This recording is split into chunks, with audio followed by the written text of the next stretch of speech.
Hello everyone, we have got some interesting news here. No, this is not a storm chasing video. Actually, storm chasing has been pretty sucky the entire season, which I'm sure many storm chasers are very angry about. And most of the storm chases I went on, most of them, like 3/4 of them, were bust. The biggest bust I went on was Oklahoma, and we drove all the way down there.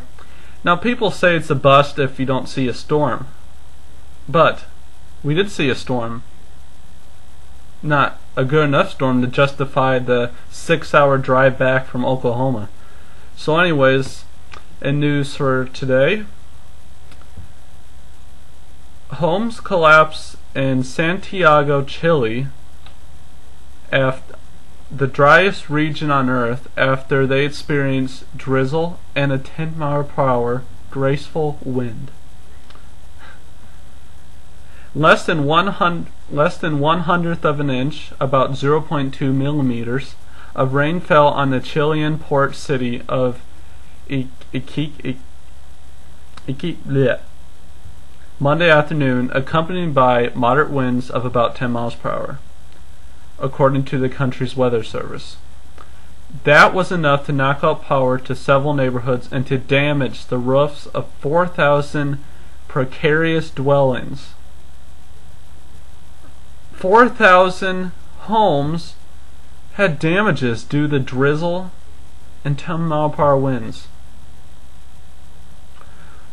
Now, as you think about that, they don't see hardly any rain a year, since they're the driest place on earth. Also, they must all live in shacks. But how can a 10-mile-per-hour wind and drizzle shut down power to at least the wealthy in homes? So their power grids must be pretty edgy, real easily to go out. I thought our power goes out easily when a squirrel gnaws on the wires up here. So anyways, that is pretty amazing. And I saw a picture of the downtown when it was raining, drizzling, and people were like sleeping on the benches in the rain, because heck, I probably would have if I wouldn't have seen hardly any rain for the entire year. So the picture will be right here. In other news,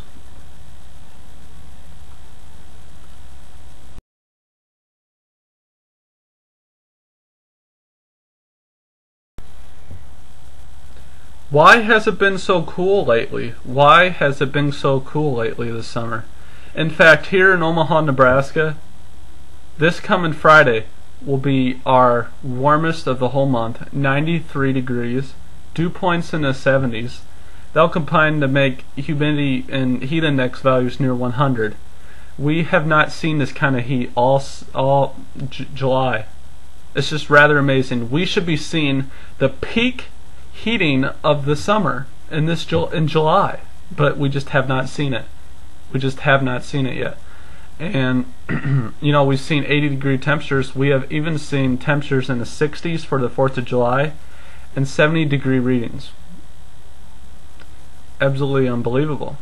And even the Northeast, get this, the Northeast had such a cool summer. Their hottest readings occurred in April, early April, of mid to upper 90s and near 100 degrees, and now they're in the 70s and 80s for the whole summer entirely. So it's just pretty amazing and mind-boggling as you think of it.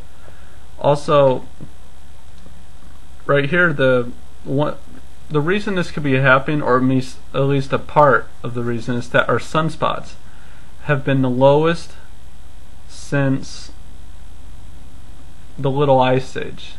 Yes.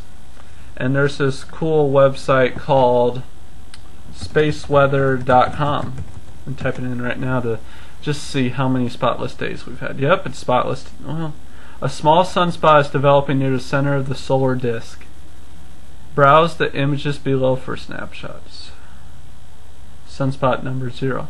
Current stretch of sunspotless days, 12 days. 2009 total, 154 days.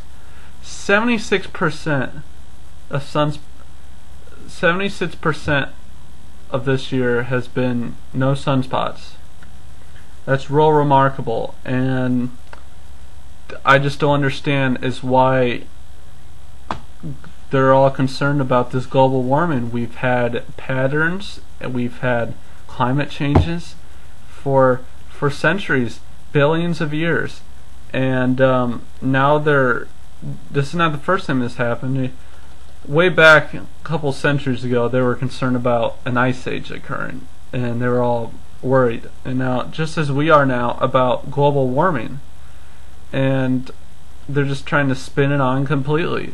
And the funny thing is, we have been in cooling phase since 1998, since the El Nino in 1998, and we're now entering another El Nino pattern. So we'll see what that brings. So anyways, I'm just fed up with. I mean, we seem to be the only country in the world that is even concerned as we are. China's like, screw you, go to hell, and they're the ones that produce most of this because they know.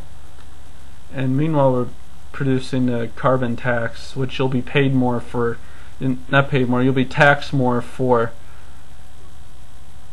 using a certain light bulb or using so much energy. So anyways, the weather pattern for next week: hot on the west coast, probably historic heat, mid to upper 90s over the west coast, even up to Seattle, near 100 degrees in Seattle, while much of the central and eastern United States experiences 80s, 70s, and 60s for highs. Perhaps 90s in South Texas, where they avoid any cold front passage. So that's all I'd like to say for today. Storm chase season is closing. We may get another,